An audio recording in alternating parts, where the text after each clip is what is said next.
문학으로 만나는 삶의 이야기들이 잔잔한 감동으로 찾아가는 김은자의 행복한 문학, 김은자 시인입니다.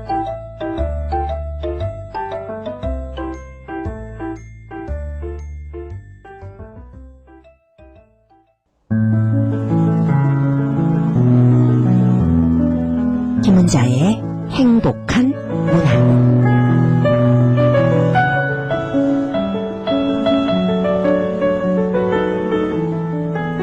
해가 많이 길어졌습니다. 봄이 바로 발 앞에 와 있어요. 집 앞에 노란 수선화가 봄의 전령사가 돼서 우리에게 봄을 알려주는 것 같습니다. 날이 좋은 날에는요, 꽃씨를 어서 심고 싶은 마음이 듭니다. 호미를 들고 정원을 왔다 갔다 하기도 합니다. 얼마 전까지만 해도 봄이 오겠나 싶었는데 말입니다. 여기저기 개나리도 막 싹을 텄고요. 반칠환 시인의 봄이라는 시 아시는지요? 저 요리사의 솜씨 좀 보게, 누가 저걸 냉동 재료인 줄 알겠나.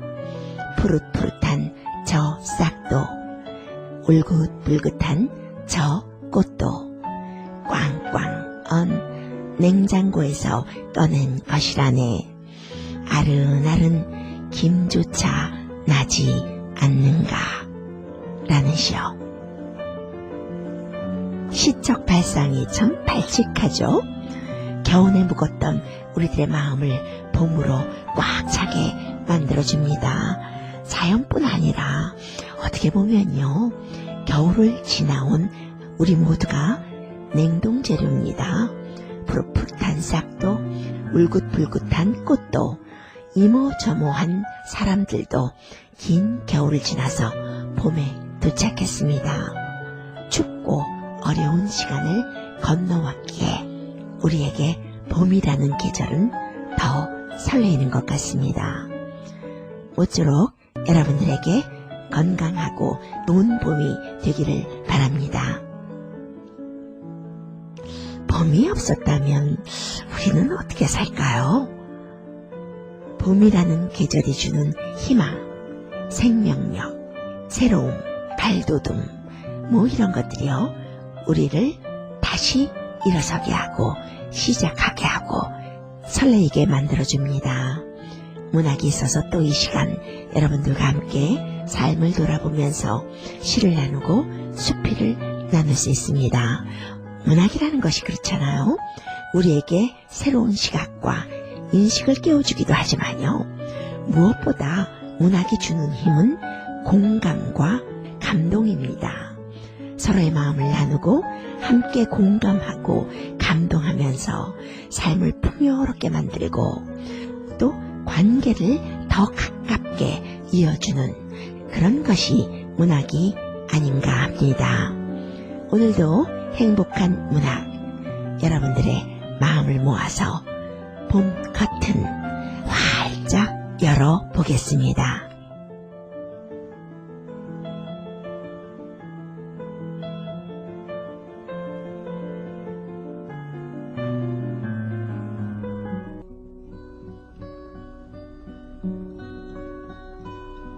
눈부신 아침 햇살에 산과들 눈뜰 때 그 맑은 시냇물 따라 내 마음도 흐르네. 성화 일곱 송이도. 행복한 문학 이 시간에는 예전에는 제가 진행했던 시콩이라는 프로와는 달려 물론 시도 소개해드립니다. 그런데 체험 문학인 수필을 주로 엄선해서 좋은 수필을 소개해드리고 있습니다. 그런데 오늘은요, 시를 두 편 소개해드릴까 합니다. 봄이기도 하고요. 또 가끔 시를 통해서 우리 마음을 맑게 해줄 필요가 있는 것 같아요. 어머, 벌써 봄? 하는 분들도 있지만요. 봄이 왜 이렇게 더디게 오는 거야? 그렇게 비바람 불더니 겨울 어디쯤 앙상한 나뭇가지에 걸려서 빠져나오지 못하는 건 아니야? 싶을 정도로 봄이 더디게 오는 것 같이 느껴지는 분들도 있을 겁니다. 이런 봄날에 시를 듣고 또 시에 대한 해설을 듣는 것 하나만으로도 풍요로운 시간이 될 것 같습니다. 여러분들에게 좋은 주말, 풍요로운 주말을 선사하는 것이 행복한 문학 이 시간이기도 합니다. 오늘 여러분들에게는요, 두 편의 봄시를 소개해드리려고 합니다. 첫 번째로 소개해드릴 시는요, 이성부 시인의 봄이라는 시입니다. 낭송 듣고 돌아오겠습니다.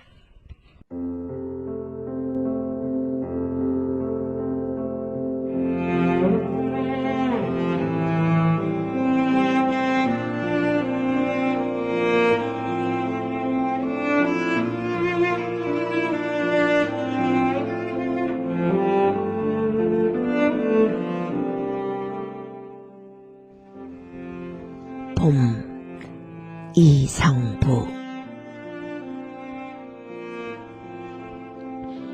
기다리지 않아도 오고 기다림마저 잃었을 때에도 너는 온다.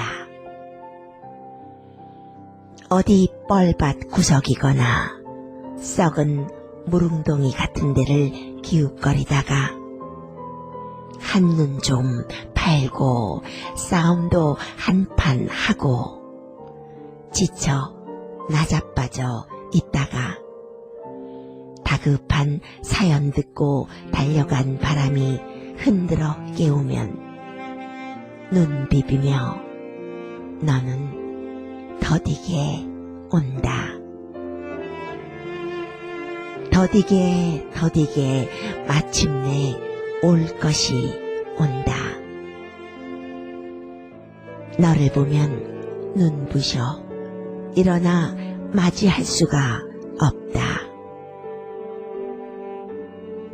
입을 열어 외치지만 소리는 굳어.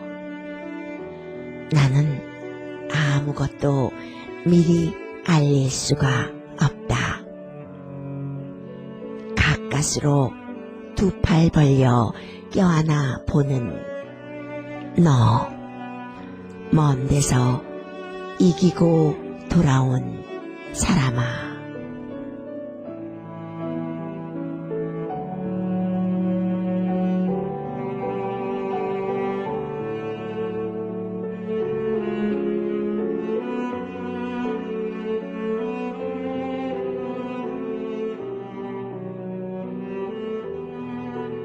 봄에 대한 간절한 기다림, 새로움을 기대하는 소망이 느껴지는 시입니다. 이 시가 쓰여졌을 당시만 해도요, 이 시는 자유와 민주를 상징하는 시였습니다. 그런데 이제는 이 시가요, 거기에 그치는 것이 아니라 봄이라는 상징적 의미로 해석해도 좋지만 봄이라는 계절로 해석해도 충분히 우리 마음을 설레고 남는 시입니다. 봄을 얼마나 애타게 기다리고 있는지 첫 시기부터 느껴지잖아요. 기다리지 않아도 오고 기다림마저 잃었을 때도 너는 온다 라는 시기요. 정말 기다리지 않아도 오고 겨울에 다 죽은 땅 같은 데도 오고 봄이 오겠어? 라고 희망마저 잃어버렸을 때도 어느 날 문득 발밑에 봄꽃이 봉긋 돋아나는 것을 봅니다. 자연의 섭리죠. 올 때 되면 다 오는 겁니다. 시인의 봄을 표현하는 언어들이 너무 재미있고 참 인간적이라 시를 더 가깝게 느끼게 해주는 것 같습니다. 어디 뻘밭 구석이나 썩은 무릉덩이 같은 데를 기웃거리다. 그러니까 봄이 그렇다는 거예요. 시인이 얼마나 봄을 기다렸으면 구석에 박혀서 꼼짝도 안 하고 있거나 썩은 물덩이 같은 데서 기웃거린다고 말하고 있을까요? 요즘 벌써 우리는 느끼잖아요. 올 듯 다시 추워지고 아니 4월인데 봄이 확 와야 하는데 비도 을씨년스럽게 내리고요. 내놓은 화분들이 밤새 추위에 냉해를 입은 것 같기도 하고, 봄 도대체 어디 있는 거야? 뻘밭 구석에 박혀 있는 거야? 썩은 물 웅덩이 같은데 기웃거리고 있는 거야? 이런 표현 나올 수 있죠. 아직도 그런 생각이 드는데 말입니다. 그러면서 시인은 더 재미있게 기다리는 마음을 표현해주고 있어요. 한눈 좀 팔고 싸움도 한판 하고, 이 시기는 정말 너무나 인간적인 표현이죠. 지쳐 나자빠져 있다가 다급한 사연 듣고 달려간 바람이 흔들어 깨우면 눈 비비며 너는 더디게 온다. 시를 읽다 보면요, 아름다운 은유와 그 의인법에 감탄할 때가 있어요. 이 시기가 바로 그런 것 같습니다. 하기사 세상 모든 것에 생명을 부여하지 않는다면요, 세상 모든 것을 의인화시키지 않는다면 하다못해 오래전에 죽어서 책상이 된 나무에게도 호흡을 느끼지 못한다면, 벽 하나에게도 숨소리를 듣지 못한다면 어떻게 시를 쓰겠습니까? 시인은 봄을 마치 사람처럼 대해요. 바람이 흔들어 깨우면 눈 비비며 더디게 온다 라고 표현하고 있잖아요. 겨울이 혹독할수록, 겨울이 길수록 더디게 오는 게 봄이겠죠. 더디게 더디게 마침내 올 것이 온다 라는 시기에서는요, 그 마침내라는 표현에서 아, 드디어 올 것이 왔구나 라는 생각이 들잖아요. 봄에 대한 신념, 신뢰, 봄은 꼭 온다 라는 믿음이 느껴지면서요.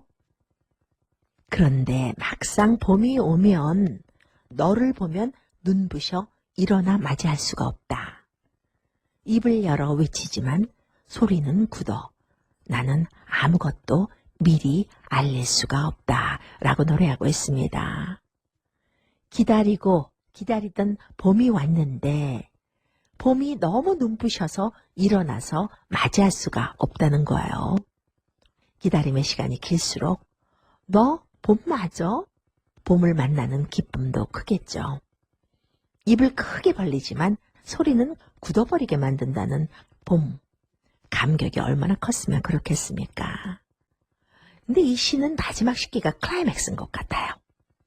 가까스로 두 팔을 벌려 안아보는 너, 먼 데서 이기고 돌아온 사람아.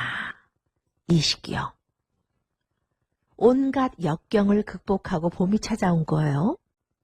그러니까 눈보라도 헤치고 비바람도 뚫고 바람에 밀려서 물구덩이에 박혀 있다가 그러나 결국 돌아온 봄. 그 봄을요, 먼 데서 이기고 온 사람. 온 사람도 아니고 돌아온 사람아 라고 말하고 있습니다. 이 시기는 정말 압권입니다. 승리하고 돌아온 봄에 대한 예찬일, 이렇게 사람으로 표현하네요. 돌아왔다는 것은 회귀했다는 말이기도 하잖아요. 한 번 온 것이 아니라 돌아서, 그러니까 어려운 시간과 추운 시간을 충분히 견디어서 돌고 돌아서 있어야 할 자리에 왔다는 말이 돌아왔다는 말일 겁니다. 저는 이 시에서요, 봄을 사람으로 표현했다는 것이 놀랍습니다. 시의 의인화를 이해하면 시가 더 자세히 보이거든요.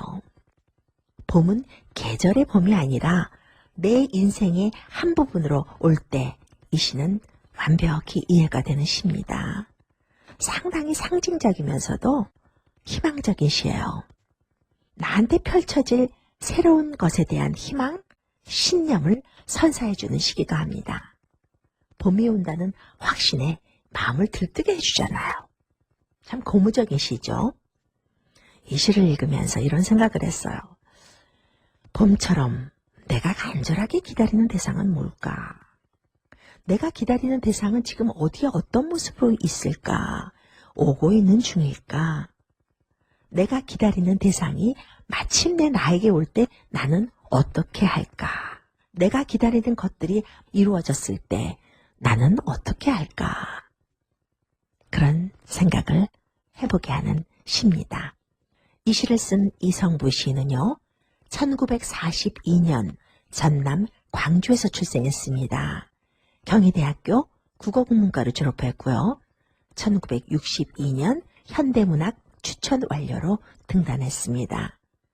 1967년 동아일보 신춘문예에 우리들의 양식이라는 시가 당선되었고요.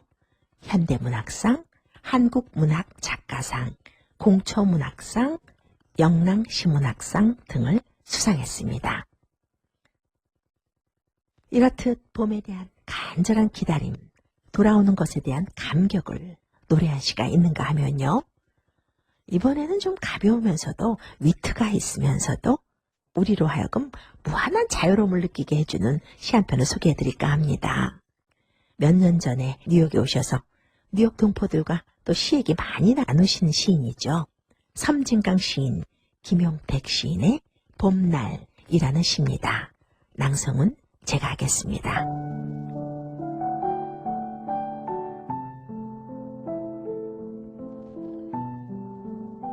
봄날, 김용택.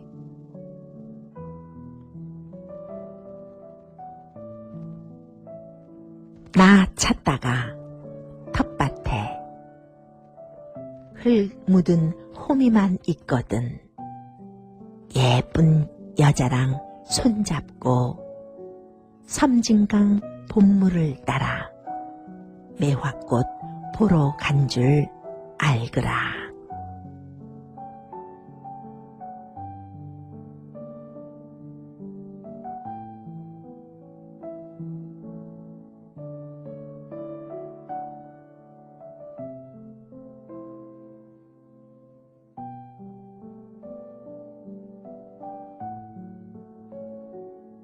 나도 모르게 웃음이 킥 하고 터지는 시입니다.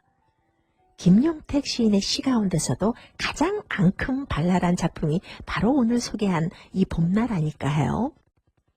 흙, 또 호미, 그 이미지는 참 건강한 자연을 떠올리게 합니다. 우리로 하여금. 바쁜 삶에 지친 도시인들에게 호미 자루를 쥐고 흙을 만지는 일은 꿈 같은 일이기도 합니다. 한국에는 벌써 섬진강 서쪽 구례길이 매화로 그득 피어났다고 하던데요. 그 매화가 시들기 전에 동쪽편 하동에선 벚꽃이 피어납니다. 가장 아름다운 강변길 중에 하나죠. 봄날에 생기 올라오는 흙밭에서 호미질을 하던 건강한 남자가 이 봄날에 말입니다. 호미자루 던져지고 사라졌다면 어디겠습니까? 그가 갈 곳은 딱 한 곳입니다. 매화꽃 구경, 꽃 구경. 그것도 예쁜 여자 손목 잡고 말입니다. 우리로 하여금 봄을 마냥 설레게 해주잖아요. 무한한 자유를 느끼게 해주면서요. 이 시는 특별히 해설을 하지 않아도 몸으로 이해가 되는 시입니다. 특별한 해설이 필요 없는 시가 사실 좋은 시거든요. 호미질 봄날, 예쁜 여자, 섬진강, 매화꽃 이런 단어들이요.